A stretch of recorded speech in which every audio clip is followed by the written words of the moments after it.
इसमें क्या है, इसमें ये सरकारों की चाल होती है। सरकारें क्या करती हैं, कुछ चंद लोगों को इस तरीके से इसी आंदोलन को तोड़ने की बात नहीं है। ये किसान आंदोलन में भी हुआ और भी आंदोलनों में होती है, और सरकार की मेन पॉलिसी भी होती है कि कोई उनके खिलाफ में बोल रहा है तो उसे कैसे घेरा जाए, कैसे रोका जाए। अलग खाना खाता रहे और बाकी दुनिया चाहे जाए भाड़ में, मतलब नीचे वाले को इतनी कमर तोड़ के रखो कि उसकी कमर टूटी रहेगी तो वो काम करता रहेगा। अगर उसको खाने को दे दिया तो कल तुमसे सवाल पूछेगा कि तुमने ये काम गलत किया। तो प्रधानमंत्री जी संसद से कि ऐसा कानून पास किया जाए कि अग्निवीर को प्रधान से लेकर प्रधानमंत्री तक वही इलेक्शन लड़ेगा कि जो अग्निवीर क्लियर किया होगा। वहाँ भी तुम कुछ नहीं करोगे, वहाँ भी वो ठोकरें खाएंगे। मैं उन ठोकरों को खाए हुए हूँ, देखा नहीं है, और उस ग्राउंड का उसे मालिक बना दो। क्या वो सक्सेस हो पाएगा? दिखाई दे रही है। देखो, उम्मीद रखना तो एक ज़रूरी सा साधन है जी। क्योंकि उम्मीद जब तक रखनी चाहिए आदमी को, जब तक उसकी सांस नहीं निकल जाती है। क्योंकि उम्मीद पर ही दुनिया कायम है, जन्म ही उम्मीद पर ही कायम है। उम्मीद तो पूरी है, लेकिन बशर्ते बात वही है कि कुछ कारनामे ऐसे रहे हैं सरकार के बहुत सारे ग्राउंडों में कि जिनमें कहा कुछ है, करा कुछ नहीं है, या करा है तो ना के बराबर करा है। देखिए, जवान ऑर्डर का गुलाम है, उसको आदेश, उन आदेशों को भी वो आदेश में गिनता है बेचारा कि जो उसके लिए एप्लीकेबल नहीं है, लेकिन उनसे वो काम कराए जाते हैं। और वो उन्हें भी आदेश के रूप में मानते हैं। अगर गलती से वो उनके लिए मना कर देता है तो उसके कोर्ट मार्शल तक हो जाते हैं। बिल्कुल सही। और ये बड़ा एक अन्याय है। ये तो बड़ी रिक्वेस्ट है इनकी, 61 दिन से यहाँ हम लोग बैठे हैं और रिक्वेस्ट कर रहे हैं कि आइए साहब, भेजिए साहब, किसी को बात करें, हमारे मुद्दे को सुने तो सही। लेकिन वो लोग फिर भी नहीं सुन रहे। तो इससे क्या मैसेज जाता है, जनता को क्या मैसेज जाता होगा? मुझे तो ऐसा लगता है जनता को यही मैसेज जाता होगा कि डिक्टेटरशिप है। सुनो सुनो ना सुनो मत सुनो। अरे जवान है, क्या करेंगे? जवान है, बैठे रहने दो, हमको क्या फर्क पड़ रहा? तो ये सोचना बहुत गलत है। मैं और एक मैसेज देना चाहता हूँ कि जैसे 3 तारीख को आपने देखा भी होगा, मीडिया पे भी आया होगा कि जो डिस्ट्रिक्ट मजिस्ट्रेट को वो सौंपे गए ज्ञापन, और अभी 30 को सौंपे जाने हैं। तो इसको छोटा ग्रुप ना लें। ये किसी स्टेट के सैनिक नहीं है, ये पूरे देश के सैनिक हैं। और सैनिक एक ऐसा होता है कि वो जहाँ लग गया तो वो बहकावे में या डरने वाला नहीं है, वो इधर उधर नहीं जाएगा। वो अड़ गया तो अड़ गया, ये बात फैक्ट मान लेना। मरने के लिए तो वहाँ गया ही था, ये तो बच गया, नहीं मौका मिला उसे जान देने का, वो आ गया। सर, जिस तरीके से आप लोग यहाँ पे प्रदर्शन पे बैठे हुए हैं, ऐसे में काफ़ी सारे ऐसे प्रश्न उठ रहे हैं कि आपके गुट में ही कुछ गुटबाजी हो गई है। और कल जैसा कि हमने देखा है कि यहाँ पर कुछ अलग अलग गुट के लोग बैठ गए, आप ही से कट के ये लोग यहाँ पे बैठ गए थे। और क्या ऐसे में नहीं लगता कि आंदोलन कहीं ना कहीं कमज़ोर? नहीं, इसमें क्या है, इसमें ये सरकारों की चाल होती है। सरकारें क्या करती हैं, कुछ चंद लोगों को इस तरीके से इसी आंदोलन को तोड़ने की बात नहीं है। ये किसान आंदोलन में भी हुआ और भी आंदोलनों में होती है, और सरकार की मेन पॉलिसी भी होती है कि कोई उनके खिलाफ में बोल रहा है तो उसे कैसे घेरा जाए, कैसे रोका जाए, उसको बदनाम करके रोका जाए, उस पर केस डाल के रोका जाए, उसको पकड़ के डाल दिया जाए जेल में। ये उनकी अंडर पॉलिसी आता है। तो ये जो चीज़ें आती हैं, जो दाएं बाएं गलत बयानबाजी करते हैं लोग, ये वही लोग बयानबाजी करते हैं, या तो वो कहीं ना कहीं मिले हुए हैं, या पैसे लेकर दलाल हैं, या वो फौजी हैं ही नहीं, पैसे लेके फौजी के नाम से वो झूठा दे रहे हैं। अगर आपको कहीं ऐसा लगता है, को मिलता है, तो उसे आई कार्ड मांगिए। मैं अपना आई कार्ड दिखा रहा हूँ अभी आपको। अगर किसी का आई कार्ड नहीं है तो उसको फौजी ना समझे। अगर कोई गलत ऐसा बयान दे रहा है तो उसको बोलिए कि आप अपना आई कार्ड निकालें और आई कार्ड दिखाएं। दोस्तों, ये देखिए, ये इनका आई कार्ड। मतलब अगर कोई आदमी इसके बारे में गलत आयोजन तो उसे आई कार्ड मांगिए आप।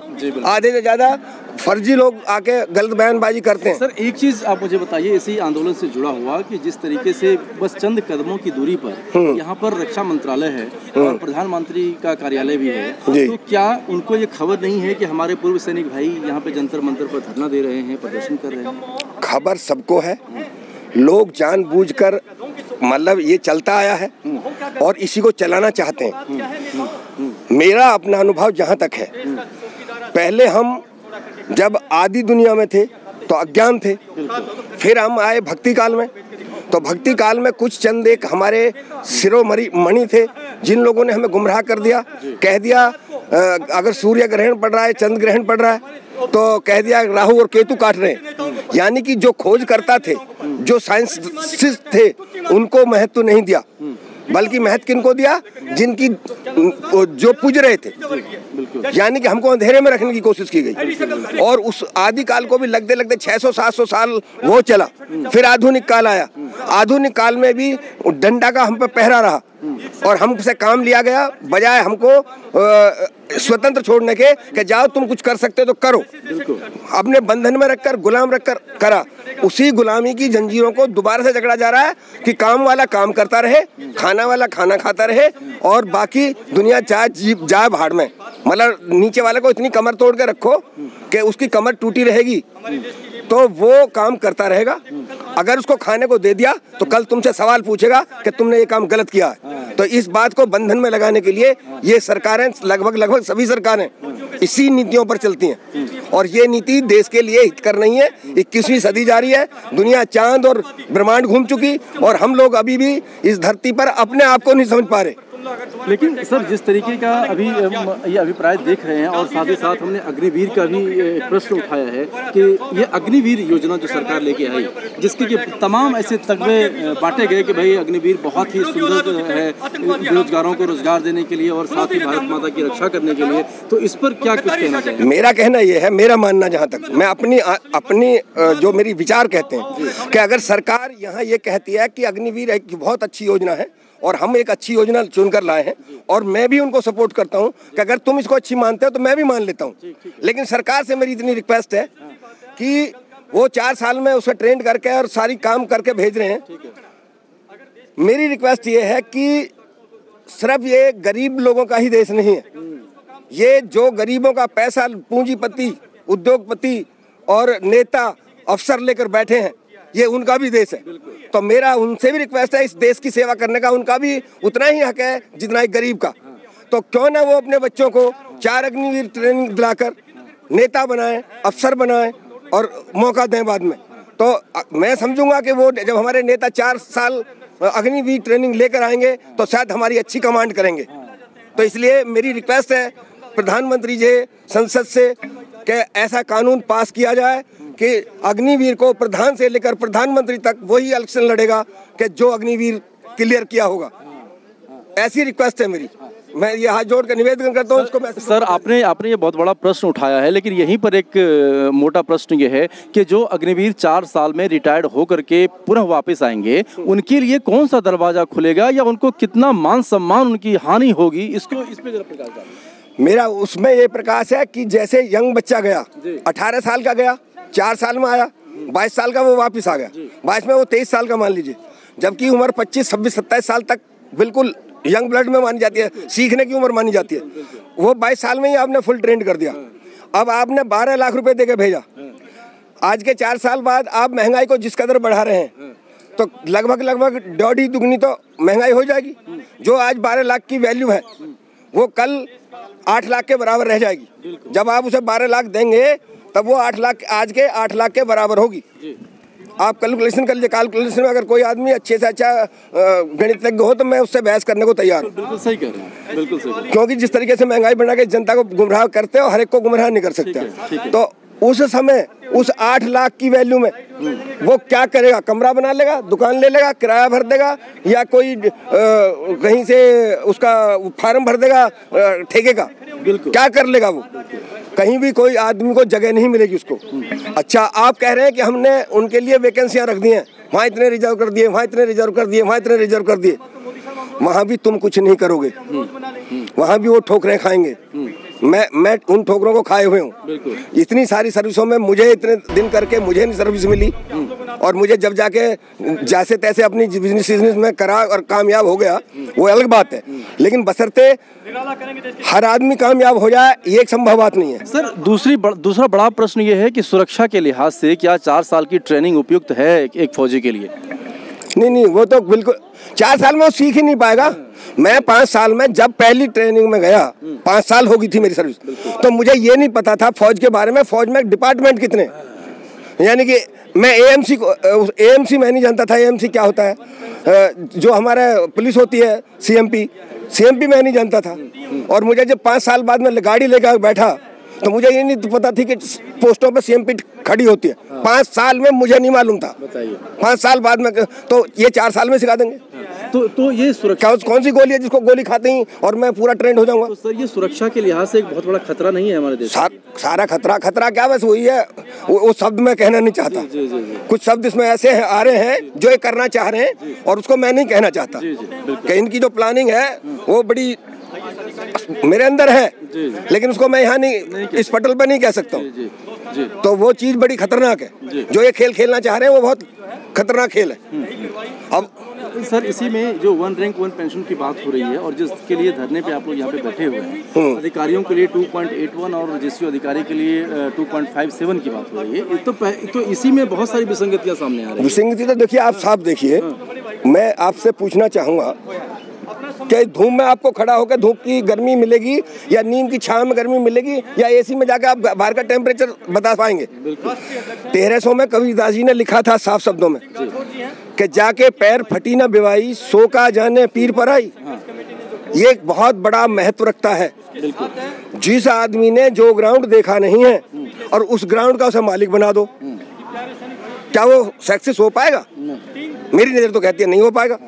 और वही खेल ये खेल रहे हैं। तो अगर आप किसी को भी ऐसे ही उल्टे सुल्टे अधिकारी बैठा रखें, कोई पास तो है राजनीति शास्त्र से बना रखा फाइनेंस मिनिस्टर, कोई किसी ग्राउंड से है, कोई डॉक्टर ग्राउंड से उसको बना रखा मंत्री। मतलब ये ग्राउंडली नहीं बता रहा हूँ, मैं रफली बता रहा हूँ, मतलब एक उदाहरण दे रहा हूँ। कभी आप किसी के ऊपर ले जाएं और कहने लगे नहीं वहाँ तो वो मंत्री हैं, वो तो इससे पास हैं, उनको नहीं बोल रहा हूँ।